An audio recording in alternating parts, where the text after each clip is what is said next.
this now, and we will make this available then to those that aren't able to join us straight away. We'll probably get people joining us throughout the next 45 minutes to an hour. So welcome everybody, and for those who are with us for the first time, my name is Sean. This is something that we have been doing since March, when we first started experiencing the implications of the pandemic, and initially it was really just to try and understand what the implications are of the different disaster management regulations which were being rolled out at the time, and we have continued that every Wednesday since then. Most Wednesdays, I think there were 2 or 3 Wednesdays that we didn't run something. And it's become an important platform for SCM practitioners and managers to collaborate and talk and share experience, try and develop some understanding of what National Treasury are putting out all the time, discuss some of the more interesting things around the procurement bill, and really just support other public SCM practitioners with any challenges that they may be having from a professional perspective. So that's really the background to this. I'm spending a little bit of time going through that because we've got a couple of new people online, and what I'm going to do now is just share the results with you of the little poll that we've been running, and just gives you a sense of where people are thinking. That certainly about 40% of the people are looking at going towards some online system, but at the moment are busy with physical bid submissions. There are a couple of people, about 20%, that have using online bid submissions via email, a couple that are using the shared drive options, and then there are a few that have got full that are busy using a tender management platform. And interestingly enough, and Henry, you might want to comment on that later, there are about a quarter of the institutions that are online that are using both an online and a hard copy submission process. So let's kick off, and we're very, very fortunate, and I'm going to do some more specific thanks a little bit later, but very, very fortunate that we've got Philip McLuckie. Philip, is that how I pronounce your surname? Yes, it is. McLuckie, good one, and welcome. Philip is joining us all the way from Sydney, Australia, New South Wales, and in particular, Philip is joining us because he has got some experience in implementing a online tender management system, and many of you are doing that. Yes, before anybody asks the question, the regulations, the systems, the whole legislative framework is very different in New South Wales, but he has been doing this in a public entity in New South Wales. It's very different to here.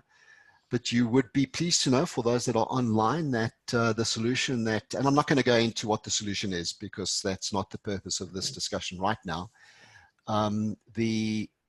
The solution, though, that Philip is using is being used by a couple of public institutions in South Africa already. So that is some good news there for those that are going to be listening to Philip and thinking about, well, is this actually relevant to me in my little institution sitting in the middle of the Eastern Cape or wherever I might be. So welcome, Philip. Thank you. And what's the weather like at the moment in Sydney? It's pretty mild, a little bit of sprinkling rain, but apart from that, it's been just typical winter, I guess. Well, rain is always good here, though. Thanks very much for joining us, Philip. And that's all right. And just I sent through a couple of questions, and if it's okay, if I can just kind of lead you through that, and just between us, yep. The next 20 to 30 minutes, just run through those, and and then we can open up, if everybody's okay with that, we'll then open up the floor to some questions, if that's okay, Philip. Yeah, sounds good. Great, man. Well, you've really been busy in an institution, a public institution in Sydney. It's one of the largest transportation entities in Australia, public entities, and moving thousands of people every day, I understand. Yep. But maybe just before you got into and started with the implementation of the tender management solution, maybe just explain what things were like beforehand. I gave you a bit of a brief around tender boxes on this side. I don't know if you were doing that already. Yeah. Yeah. So we used to use tender boxes as well. So I might just start with a very brief piece of my background. So my experience is in the rail sector, where I was working as an electrical engineer, or specializing in computer science and train operating systems. I then moved into tender space, where we were responding to government requests for tenders and a lot of locomotives for mining. I then joined a small boutique consultancy startup, where we were then focusing on the government side, so actually running the request for tender process on behalf of the public entities. Right. And so I first got involved with Sydney Metro back in 2012. So the original Sydney Metro, Sydney Metro Northwest, we ran it basically as a tender box. So we received, like those 55-litre plastic crates. Yeah, we received, for one of the tenders, we received 87 of those filled with paper documentation, along with, yes, we had moving trucks show up to the loading dock to deliver the tender documentation. Forklifts as well probably needed to open the tender box. Yeah. We had basically an army of people just handing box, doing a whole line through to the tender room. So that was for the operations, trains and systems contract, which was a public-private partnership. Right. So yeah, and then on the other projects, we did have a tender box.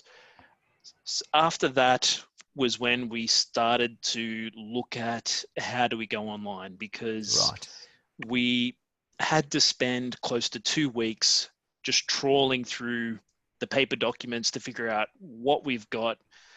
Because we asked for multiple copies, we had to check to make sure all the copies were identical. We then had to check to make sure that what the tenderer actually gave us conformed with the requirements of our tender. And then we had to get out the black pen and redact any options or pricing in areas that they should not have been, before we then allowed the evaluators in to see and assess the documents.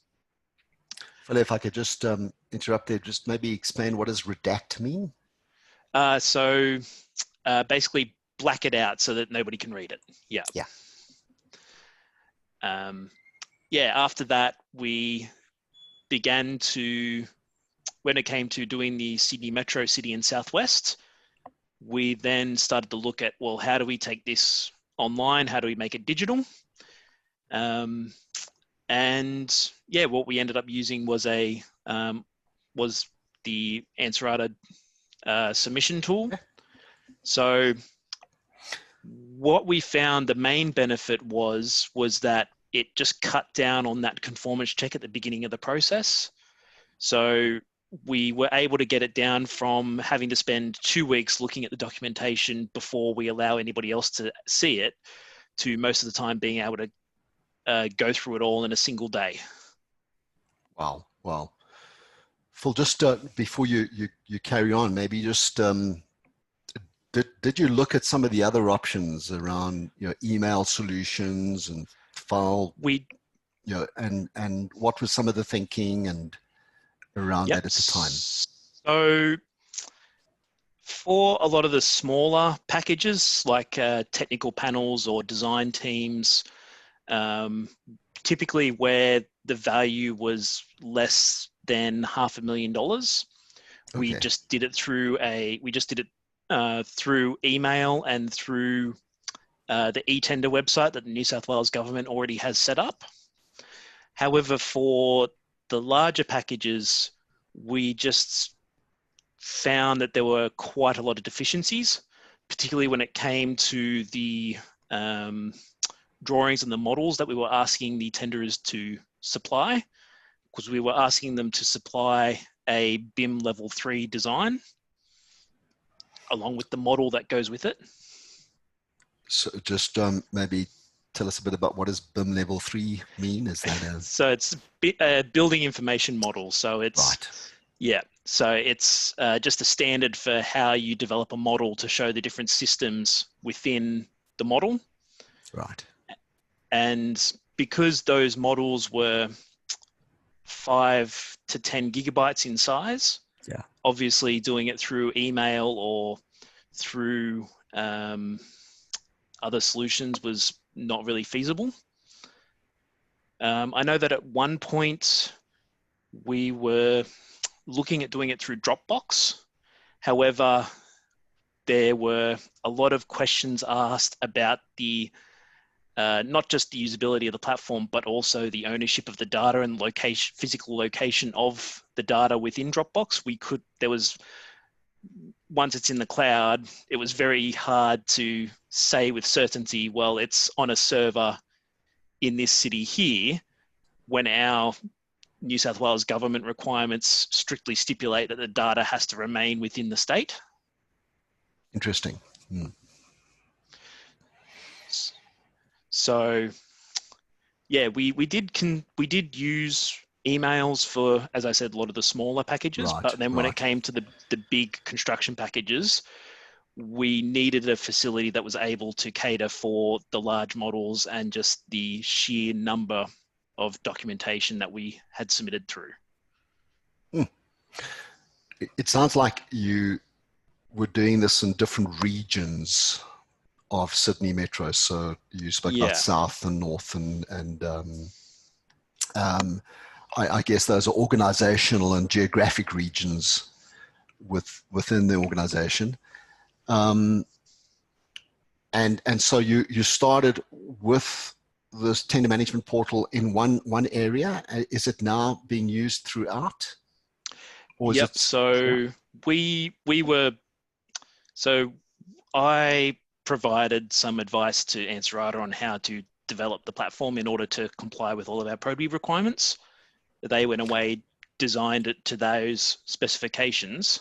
just say that again. What do you mean by probity requirements? So so requirements such as that we're not allowed to see the submission until the closing date and time.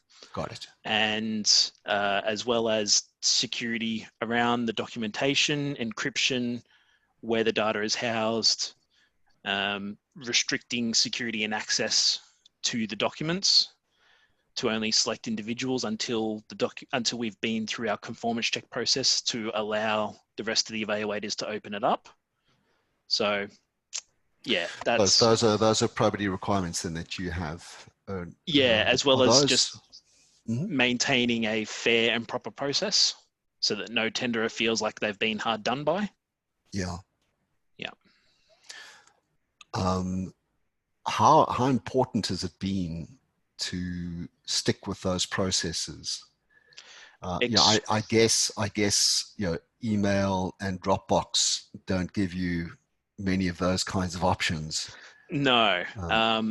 There's how also important been is it? Yeah. Extremely important. There's also been, as you can imagine, with a project like this, there are properties that need to be forcibly acquired.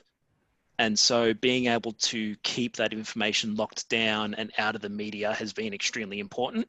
And another example was on a separate project for Western Sydney Airport, which is a new international airport that is being built to the west of Sydney. Yeah. We had a lot of confidential information regarding the orientation of the runways and the potential flight paths for the planes that will be traveling over Sydney. And again, very similar confidentiality requirements that we had to keep those plans out of the media because you can only imagine the public uproar if somebody learned that all of a sudden they're going to be having planes flying overhead. So, Right. Very important. So that security of information of the documents is critical for you guys. And correct. Yeah. What are some of the other features that you were looking for? So the probity aspects you mentioned, some of the other features that were important for you in choosing a solution and looking at an online solution. So the ability to audit it was also an extremely important aspect. So the ability to go and see what a user has looked at, what documents they have read, what questions and answers they have read and submitted through the platform. And then if need be, because of a conflict of interest or they've left the project or otherwise, at the hit of a button, we were able to remotely detonate all their documents so that they couldn't read anything anymore. Wow. Even the documents that they downloaded to their the documents that they had downloaded to their laptop or onto USB drives, we were able to remotely kill those. And just to answer your question, Grant, it wasn't a bespoke submission tool.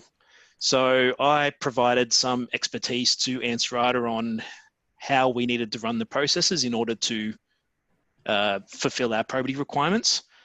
And then they took our processes and procedures and then also looked around to the rest of the world, particularly the UK, I believe, as to how it works over there, and then developed the submission tool as part of their platform. So they've been able to roll it out worldwide.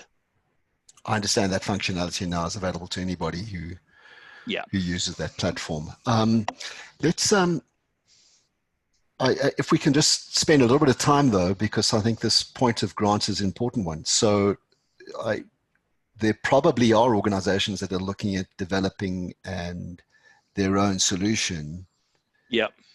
Was that something you considered in retrospect now? Mm-hmm. It is something we definitely considered. I do have a background in computer science. Yeah. And we ended up putting it into so for us, we're a private company who work on behalf of government. We had a look at developing a solution in-house, but we ultimately decided against it because we did not want to become a software provider. I've also then had discussions within the Sydney Metro project team about how they have workshopped using other submission tools, and the consensus has been that they do not want to develop a solution in-house, mostly because their IT department is not within their organization. And so whenever a request to IT is made, it just goes out to a field of IT agents. And so trying to keep the lid on confidential information was just extremely difficult. Interesting. I guess you can see there's a question that's come up there around software outside and how do you use it. But I guess just the technology and the software to be able to control and switch off and is quite sophisticated, I guess. Yeah, so I think Andy would be able to probably tell you a bit more about it, but I believe that it's all, so when a document is uploaded into the platform, it's embedded with security in the background. So you don't need any specific software in order to corrupt the files so that people can't read them when you switch them off.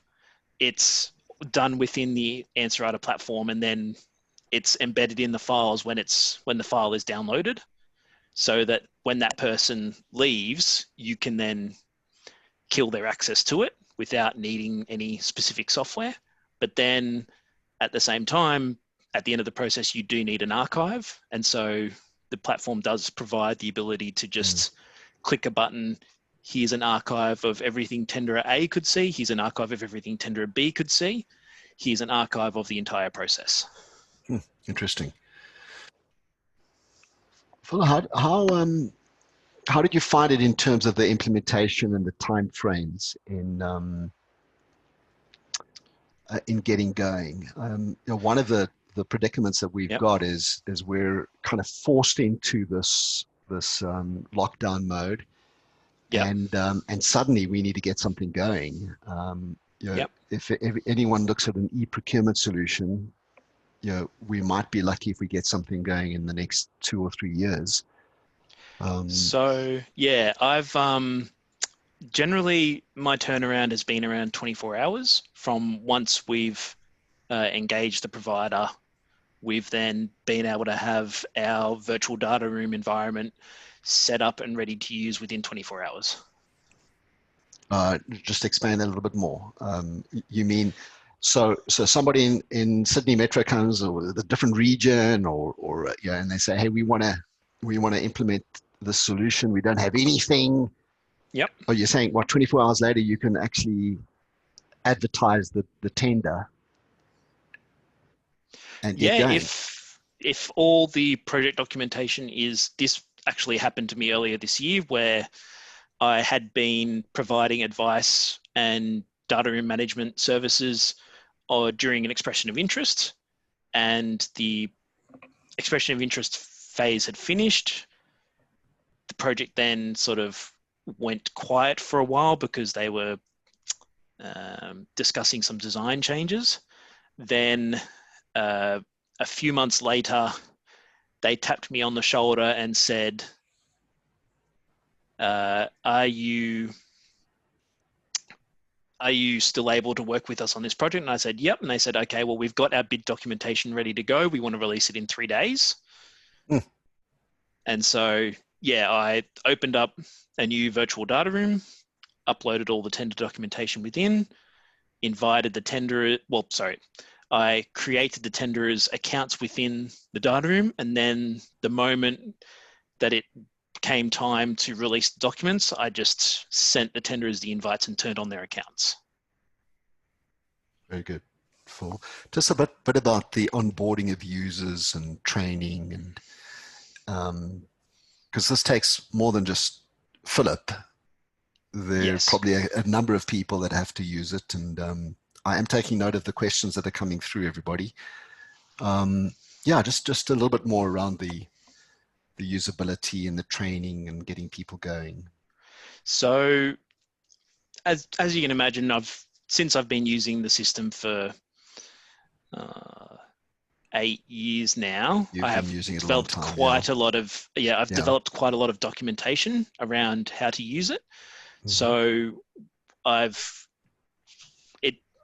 originally it did take a few weeks to develop these documents, and I can say that honestly, it did take a few weeks because a couple of years ago, Ansarada changed their user interface and added several new features, and so I had to completely redo all of our documentation.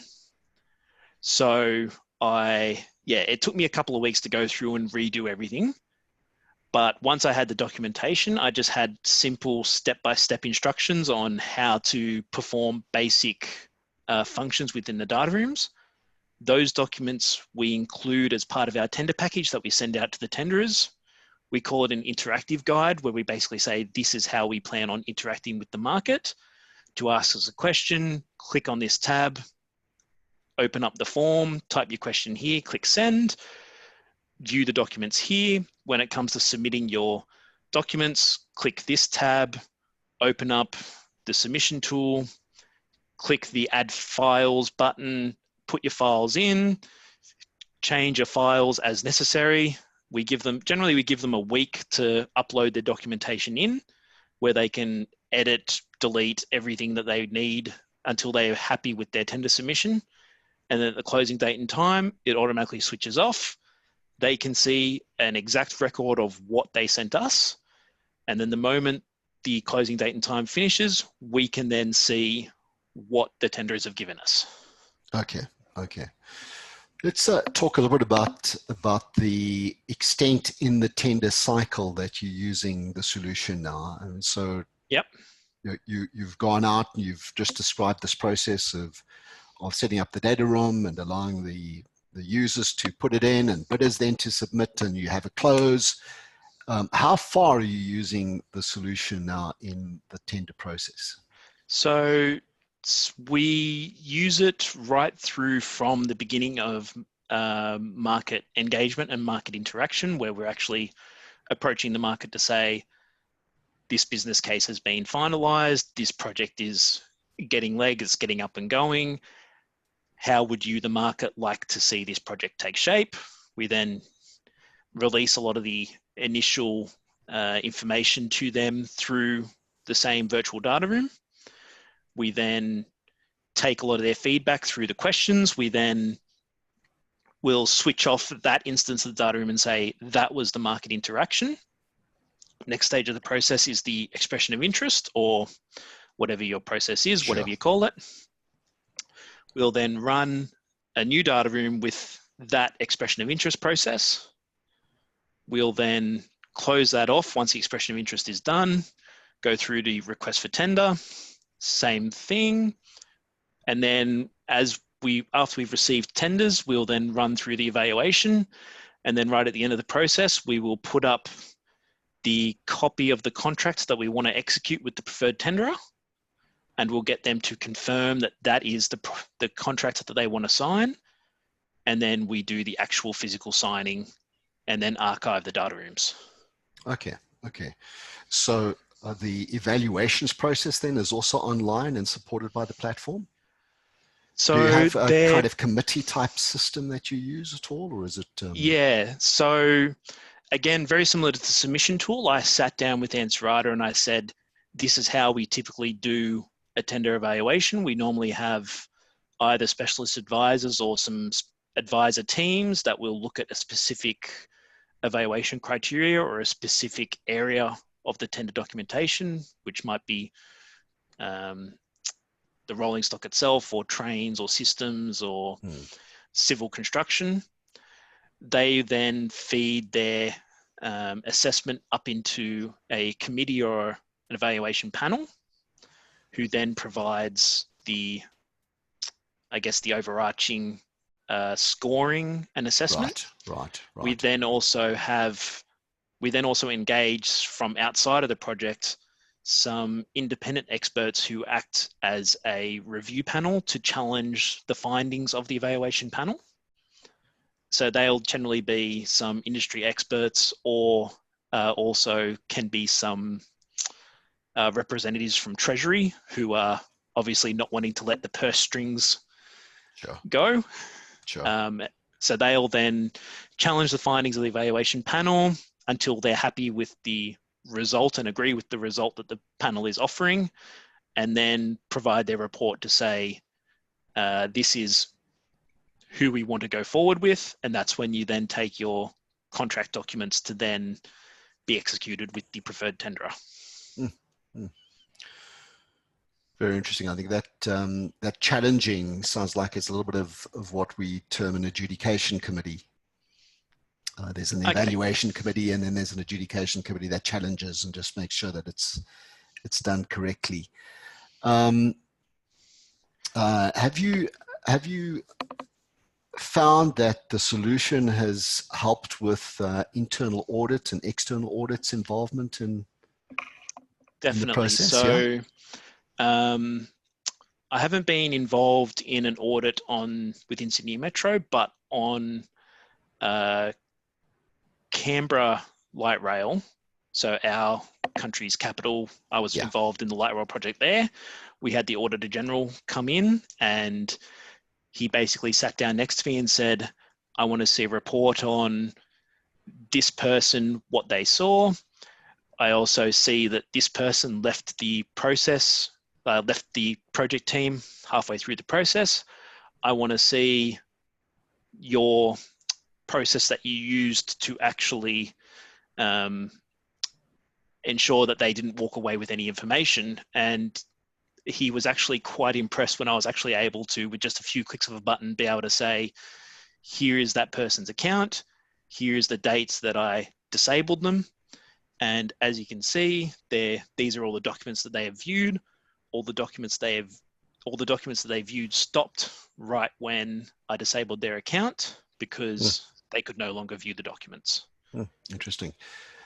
Just, I think there's a lot of implementation questions coming through. Have you ever used internal audit in the initial design and planning the implementation? Yeah, so I do have a internal audit that I do run every week on the data rooms that I'm running. So it's just a simple checklist to ensure that it's basically checking for human error to make sure that I haven't accidentally added somebody to something that I shouldn't have, to make sure that every tenderer is sitting within their correct team, that the security settings are correct, et cetera, et cetera. Right. Yeah. Any other internal controls that you? So we always also use essentially a buddy system where we will upload. So the virtual environment allows us to upload the documents in a disabled state, apply all of our security to it, so that what do you mean by disabled state, Phil? Yep. So the documents are present within the room, but nobody can actually see them. So we always work initially in the disabled state. Interesting. And then we have either somebody look over our shoulder, check to make sure that we've ticked the right boxes when it comes to our security settings, or I send an email to a colleague and say, check these for me and enable. Right. So and yeah, we do use a we do use a buddy they can system. start looking at it and yeah. So it means, so when the documents are disabled, other administrators within the data room can see documents in there, just not your general users. And so I'll either get them, another admin, to look over it before and get them to tick enable, or if there's time constraints and I'm the only admin in the room or I'm the only one present, I'll just get Joe Bloggs sitting next to me to just look over my shoulder as a general sense check to make sure that, like, this document, we want these tenderers to see it, get him to double check that, yes, I've got those boxes ticked, and then I click go. So sometimes we have in our tender processes something called a briefing session, where we've issued the tender documents, and then we have a formal kind of Q&A opportunity where the bidders can actually ask specific questions and there can be responses back. Yep. Do you use the same platform for that? Yep. So we, so pre-COVID, we would have a market briefing where we would have a town hall. We would get people to submit questions via the data room before the town hall. We have done it we have done it during COVID, but we had to run it a little bit differently, as you can imagine. Instead of having a general town hall, we got all the tenderers to submit questions beforehand. We then had a video conference with all of the tenderers one by one, where we went through all the questions that each of the tenderers had asked and answered it to them in person via the video conference. And then we submitted all the answers through the platform so that everybody got the same questions and answers. Interesting. And there was a question around network issues and yeah, so that's part of the reason why we decided to go with having doing the video conferences with individual tenderers rather than having it open slate, because as you can imagine, with some of these big construction projects, the tenderer will have 200-300 people involved within their project team. You don't want to try inviting 1,000 people into a single video conference. And so instead, we basically approached the tenderers and said, look, we're going to have these 5 people on the video conference call. please select around 20 of your people. Right. And yeah, have your questions sent through the platform beforehand, and we will answer your questions plus the questions from the other tenderers. As well as we also use that opportunity to run through any specifics in the data room on how to submit the tender or how to raise questions, or if they have any questions on how to use the platform, we also use that opportunity to work those out with them. Thanks, Phil. Here's a bit more of a process-related question.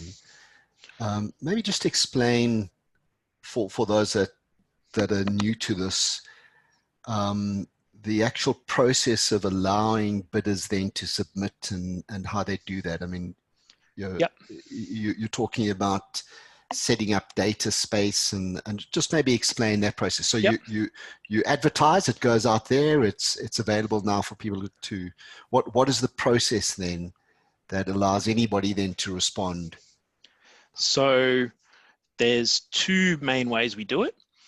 If we already have selected tenderers who we know we're going to send it to because we've already been through a market engagement process, okay, yeah. we will have already received registrations from those organizations to say, hey, we're interested in doing this. Right.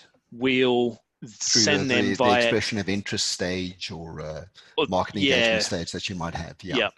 So we'll send them just via email basically what we call a user request form, where we just get them to send through their name and their email address. From those list of email addresses, we just create their account within the room to say, tenderer A, here's your users. We get them to nominate 2 people that are their primary contacts. So all information, all questions and all information from those general users filter through those 2 primary contacts. We decided on 2 just for the in case somebody gets sick scenario. Normally you'll have a project director or a senior project manager filling those 2 roles. And then, so they'll basically relay any information or requests from their team to us through the platform. And then, or the other way that we will register people in the platform is, instead of sending those request forms directly via email, New South Wales government has got their eTenders website where they put up new tenders or expression of interests. So in the actual expression of interest ad that goes up on eTenders, we will actually attach the request form to that ad and say, please send this completed user request form to this email address in order to get access to the tender. Okay. So it goes out on this platform, and then they request. If they're interested, they request, and then you set them up to allow them to submit. Okay, good. There's 2 or 3 here that I haven't yet asked you, and I just wanted to maybe just finish it a little bit around the last couple of questions that we had.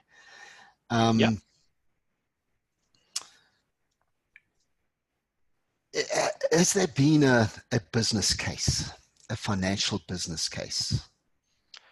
For doing that? Is there, can you maybe just expand on that a little bit? Because there's certainly, I guess, would be a cost to the software and the service, and correct. Is there a business case?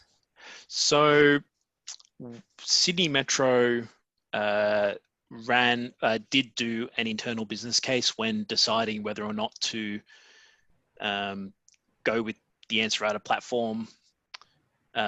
I think it was back in 2015 they first ran it.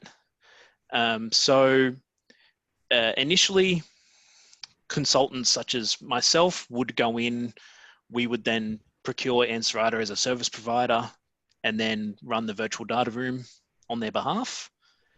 They then basically sort of came in and said, well, okay, all the consultants are coming in and doing this. We can get a better rate if we go and procure the service ourselves rather than having 6 little contracts out there, combine them into one big one. Right. So they then ran the business case of, okay, how did the process work before we used them? How does it work now? And the simple fact ended up being that previously, when we were using a tender box and were dealing with physical hard copies, the amount of extra personnel we needed just to manage those physical copies was about equivalent to what we were paying for the Ansarada platform. Plus, then you had the extra efficiencies of being able to do your conformance check in a single day, not having to try and manage it all by email, being able to receive models and large drawing files via a cloud environment. And as well as the fact that tenderers had 5 days or more to upload those large documents in. And you can give them even longer. It's just we chose 5 days because we felt that that was more than enough. Interesting. Yeah. Phil, have you, I don't know if this is an easy one. I mean, from a corruption perspective, and is there, I guess there's no corruption in Australia. So, maybe this is not an easy one to respond to, but I mean, have you seen any improvement from a controls perspective? And definitely. So I can say that there was one example where we were halfway through an evaluation process. We had 3 tenderers. We then discovered via word of mouth that one of our assessors had a conflict of interest. And we then tapped this person on the shoulder and said, why didn't, we've heard this, right? We need you to declare it. We then went and had a look through their history of all the documents that they had viewed. And even though they had completed their scoring for all 3 tenders and submitted it, they had actually, in the platform, we could see that they had only ever viewed one of the tenderers' files. Is that right? Yeah. And their excuse ended up being, oh, I just spoke to this guy and that guy, and they said that these guys were doing that, these guys were doing this, and so I just copied their scores on it. And so we had to basically march him off the process and say, no, you failed to declare your conflict of interest. You provided scoring for tenderers that you have not even viewed their documentation. And so that person was marched off the project. So the solution provides you with that ability to see which documents, which suppliers have they actually looked at.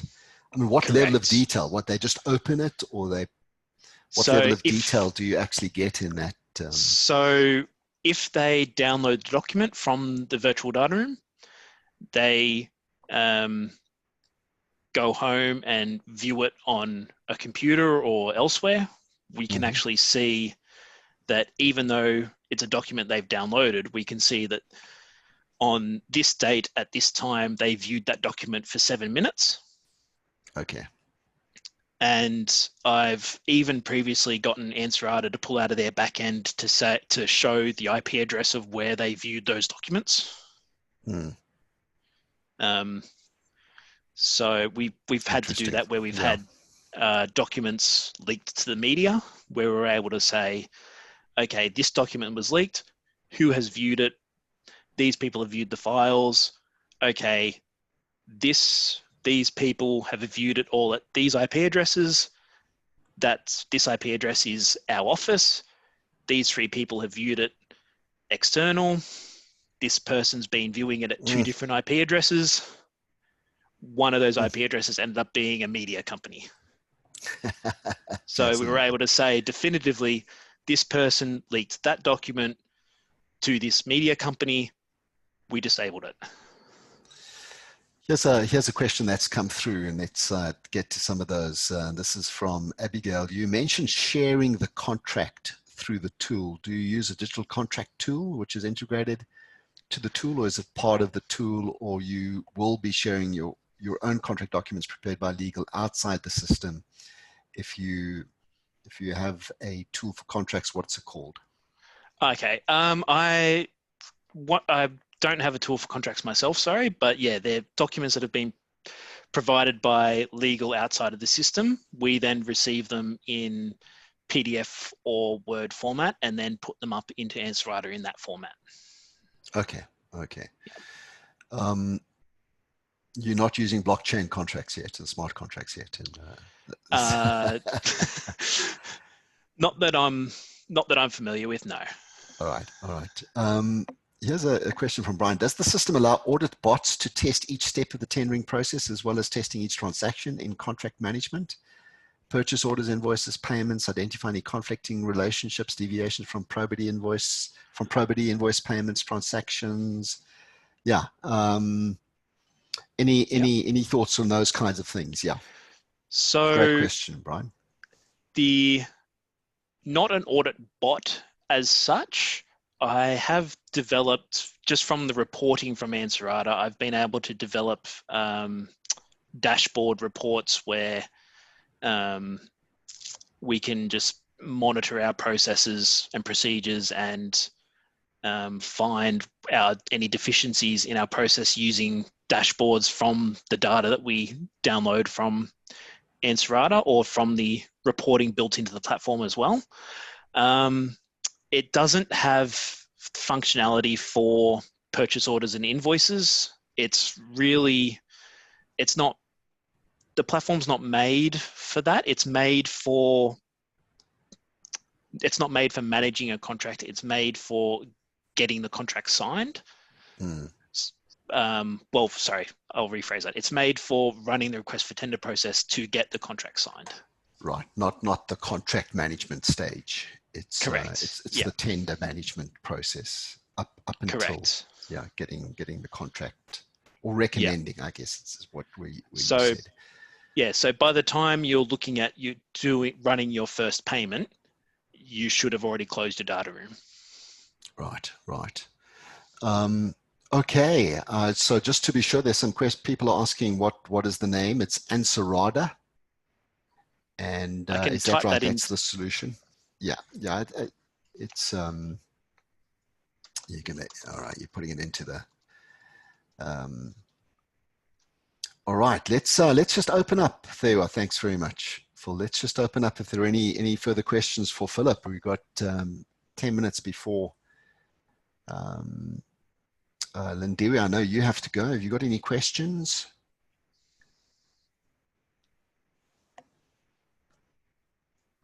That was a great overview, Philip. Yeah, there's some questions coming through around what does it cost? It sounds great. What does it cost? I mean, whether you don't want to give us any cost figures, but maybe just relative to maybe an e-procurement solution or something like that. I mean, what are the different costing models that you maybe? Yeah. So of the price of the solution depends on how much data you use. So I know that they run off both a subscription-based model where you pay a periodic cost per user. We prefer to stay with a once-off cost per project. So project being like a tender. Correct. Okay. So we'll say, okay, we've got for example, with Sydney Metro, City and Southwest, we had 12 separate tenders within that. So Sydney Metro is an organisation that is responsible for building the Sydney Metros around Sydney. Right. City Metro, City and Southwest was that specific line. Yeah. So we procured a Answerwriter for that specific project, for that specific line, where we then ran, I think it was 16 separate requests for tenders for all the different stages of that procurement. And so we just paid a one-off for that line. So we did the same thing. We did a similar thing for Western Sydney Airport, where we just said we want the Answerwriter platform for 2 years we want 500 gigabytes of data to be able to be put up in this platform. So that was, we chose 500 gigabytes because we had a lot of geotechnical information, as well as the tender documents themselves. We were asking the bidders to submit tender models, which were up to 10 gigabytes in size. And then when you're running multiple contracts, so yeah, we chose 500 gigabytes. I think from memory, that was 250,000 for, or maybe 300,000 Australian dollars for 2 years for that amount of 2 data. years. Okay. Interesting.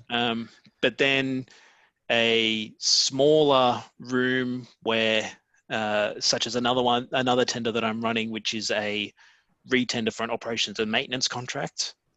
It was around 10 gigabytes for a year for around $60,000 Australian, I believe. Okay. That gives a, yeah.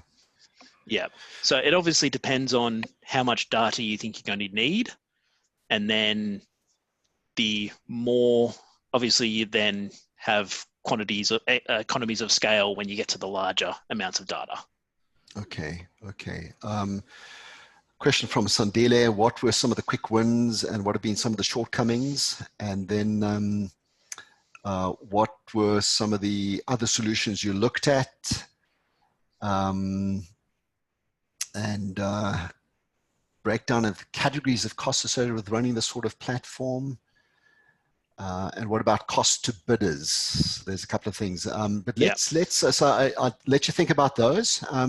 Dane, you had a question. You want to quickly unmute and give us your question? Thanks, Dane. Go for it. Hi, Philip. Thank you. So effectively, as I understand it, this would basically be brought down to a subscription base where we would say we've got X amount of tenders that we want to do. Therefore, it would then mean that we would obviously sign or actually then purchase the program. When we're done with our tenders, we can basically switch off. There's effectively no contract for us then to actually proceed and to actually have the system and run it whilst we don't need Sounds to. like one of the options, Dane. Yes. Yeah, you'd have to ask somebody specifically from Ansarada regarding that. Yeah. I know that there is a subscription model available, but I've never used it myself. We've always just gotten a contract specific from Ansarada for that project. Okay. I see Andy's available. Perhaps maybe if he could possibly respond. Yeah, you can pick up Dan on that one. So maybe some of the quick wins, some of the shortcomings that you've seen. Yep. Some of the quick wins are definitely just time and efficiency, where previously for Sydney Metro Northwest, where I told you where we had the 87 plastic crates of paper documents, I actually built a library management system with barcoding to actually manage all those documents and to actually check those documents in and out of a library each day. We ended up having, I think we had 5 support personnel that their job was strictly just one person manning the door to the evaluation room to just check that people weren't bringing in phones, laptops, etc. And then we had 4 people whose jobs were essentially to manage that library of documents. We've now been able to do away with having that physical space, and then we do it all online. What we will occasionally do, though, is rather than having a dedicated evaluation room, we might just take a meeting room at the client's project team. We'll lock it, and we'll say to anybody who is part of the assessment, do it online on your laptop. If you actually want to print any of the drawings or any of the documents, just let us know. We'll print it for you. We'll then stick it in this cupboard in this tender room, and then you can just view it and read it in there. Right. Good. So it gives them the option. Yeah, so one of the shortcomings is just obviously there are a lot of people out there who still prefer to just read a paper copy, get the red pen out, squiggle all over drawings. So we do have to do a lot of printing ourselves. And so a lot of the time that might just mean, okay, we take this big multifunction printer, we stick it in this meeting room, and if anybody wants to print any of the documents, we do it in there so that we can keep it secure. The Ansarada platform does allow people to print, and it will watermark the printed document with that person's name and IP address and email address, so that if they accidentally leave that document in a coffee shop, we can see whose it was, which who left it. That example has happened. Wow. Where, somebody from a project team went into a coffee shop to order coffee, saw a tender document on a table and was like, what's this doing here?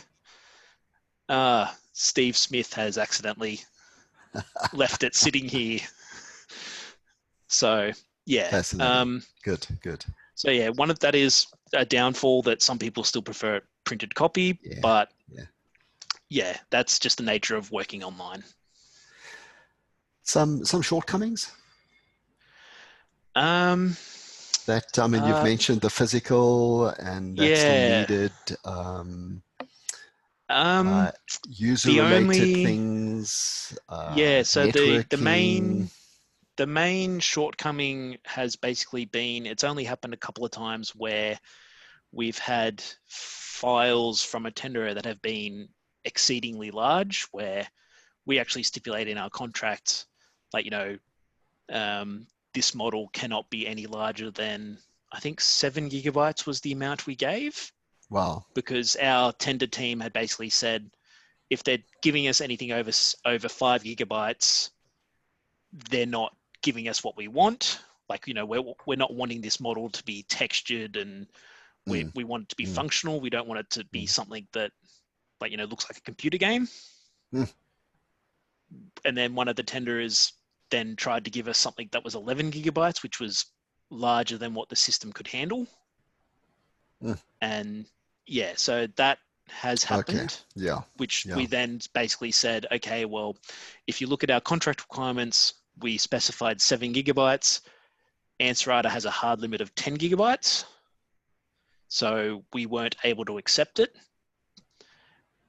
How have you found networking issues and bandwidth issues around closing cutoff time?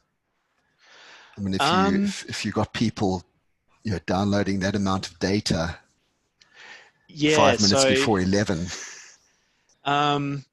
That is part of the reason why we give the tenderers 5 days to upload all of their documentation. Okay, so they can start early. They can start early.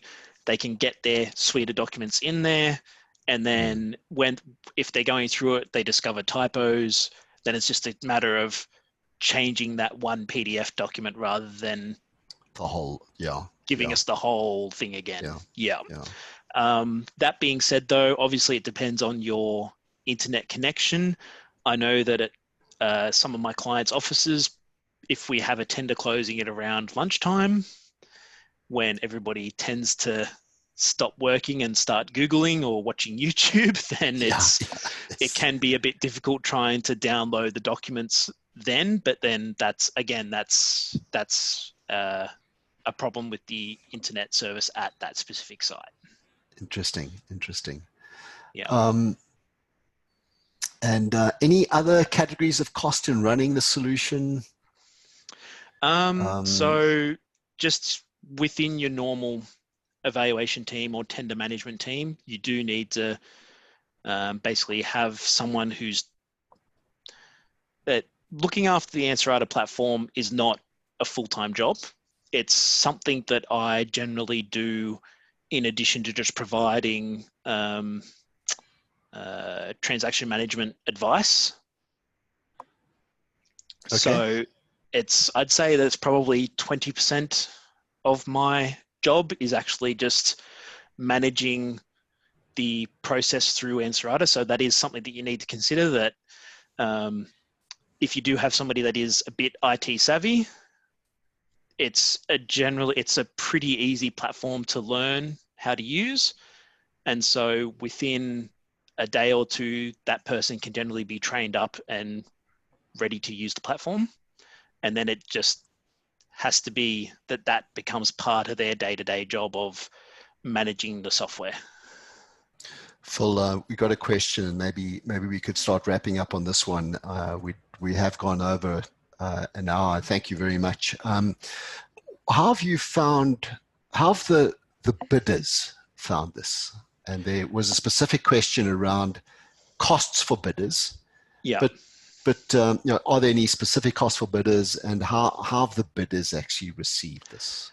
So we've had some fantastic feedback from bidders. From previously, we would either burn the documents to a DVD or copy them to a USB stick. We would either, depending on where the tenderer was, we would either walk down the street to their office and hand it to them, or we'd put it in a courier and send it away. And then, as you can imagine from the tenderer, if their offices are in different geographical locations, they then need to copy the data, disseminate it in amongst their organization. This is now your tender document now for Sydney Metro that needs to go out to the bidders. Yeah, that you're talking correct. About. Okay. So great advantage for them.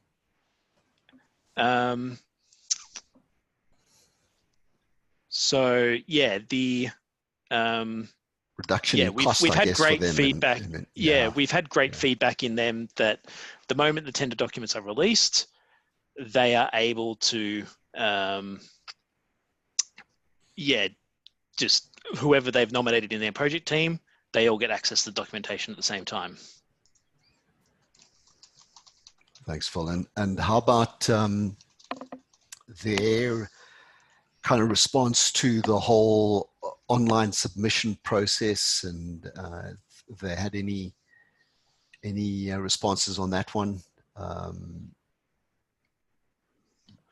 Sorry, say that again. So I mean, one of the benefits has been your ability to get your documents out, Sydney Metro's documents out to the bidders. What about them then submitting, and the benefits that they've seen in that respect? Yep. So again, with the submission functionality, saves them a whole bunch of printing costs and delivery costs. Correct. So they're able to, rather than having to stop work 3 days before tender submission to just start printing, they're able to work right up into the deadline. Yeah, and I can definitely see an improvement on bid quality, where the tenderers have had a chance to be able to look at their actual documentation and actually start to do some polish rather than the usual rush to get it through the door. Yeah.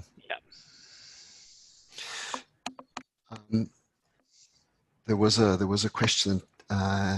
It's gone now. The support that the solution gives to bidders when they're evaluating, if they want to have, not bidders, the evaluators to discuss and look at specific documents and share, and does it support it in that respect? Is it? It is about to be. So I've been running some workshops with Ansarada on how to build a evaluation tool, which will allow,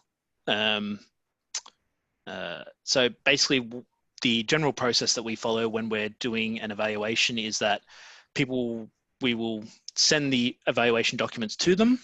They then do a private scoring of the tenderers on how they score them.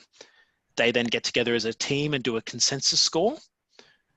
And then that consensus score is then fed up into the panel or the committee. Great. So I've workshopped through Ansarada, and they're releasing a tool to do that.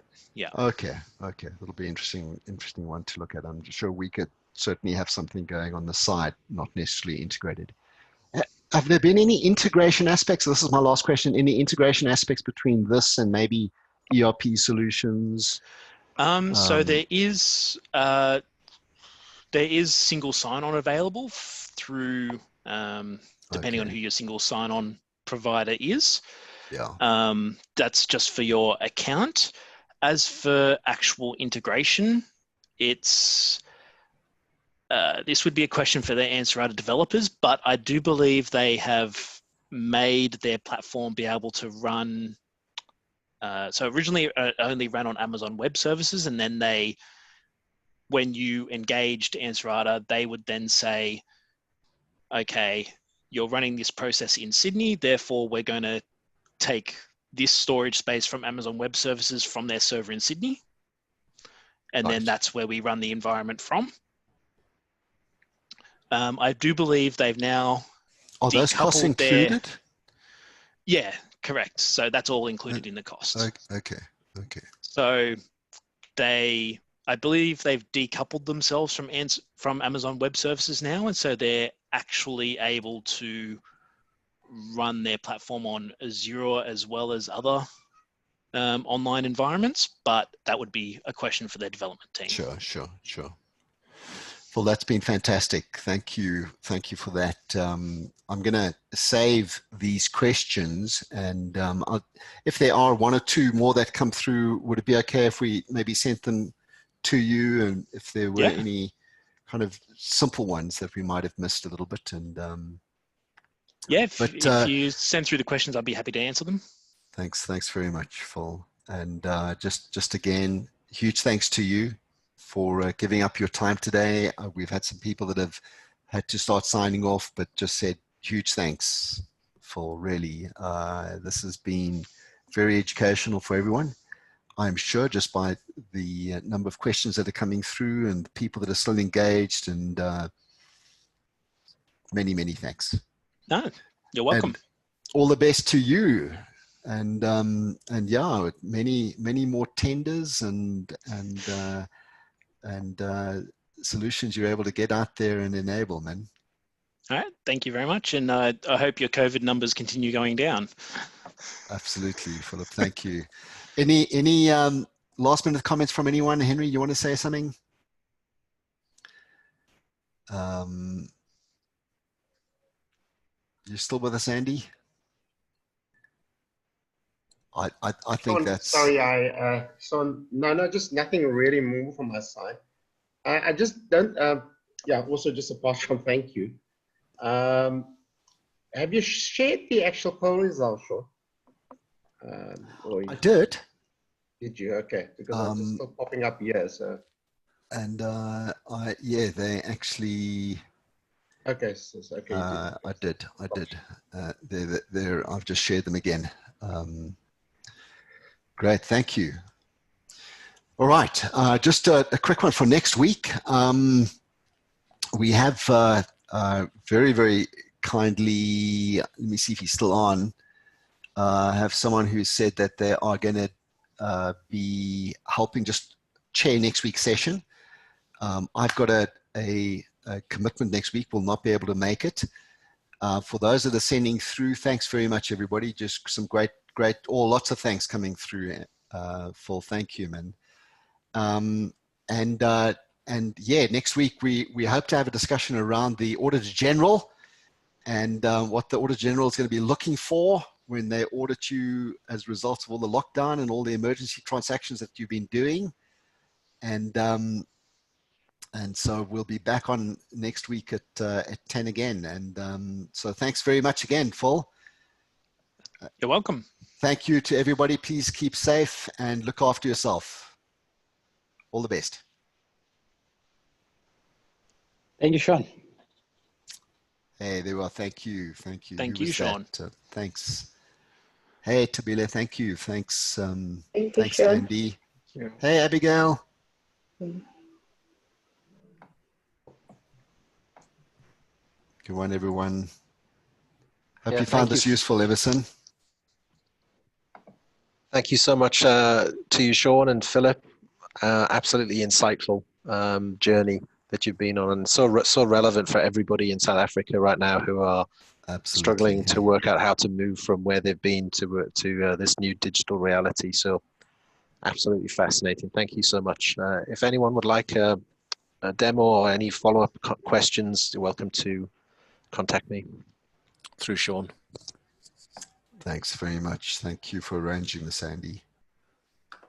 Thanks, Sean. We're doing farm outs, and in farm outs we are utilizing virtual data rooms, not for procuring, but for making those bidders to come through and see our data, simulate the seismic data, and see what it's lying underneath the sea for that block of data. So interesting. In the beginning, it was the best thing when you do merger and acquisition. But yeah. When we look further than that, during lockdown, it's the best method of exposing your data to your selected few companies that will want to bid for operating your leases on in terms of your oil and gas assets. Tendering, it's a different ball game. As he said, the ethics and the processes behind it, it's quite and the culture in the company, it's quite yes. required. The policing side, basically you place all the accountability on the VPs and the internal auditor, chief internal auditor, and probably get an AG as well to come and assist. It's quite it can revolutionize the procurement platform for bidding and tendering if we apply it in South Africa. So yeah. Well, there are some that are already starting to look at it. There's a big metro that's doing it, and a couple of others as well. So let's see. We'll be watching that space closely, Emerson. I've got to run off as well. Thanks very much, everybody. Thank you. Okay, cheers, everybody. Thanks again. Yes. Thanks. Bye-bye. Bye. Andy, if you can just again pass on our thanks to Phil again. Yeah, thanks. Bye. Hugely. That was great. We enjoyed the session. It's a very useful tool. Thank you. Bye. Linero, thanks very much to you. Yes, thank you. Thank you.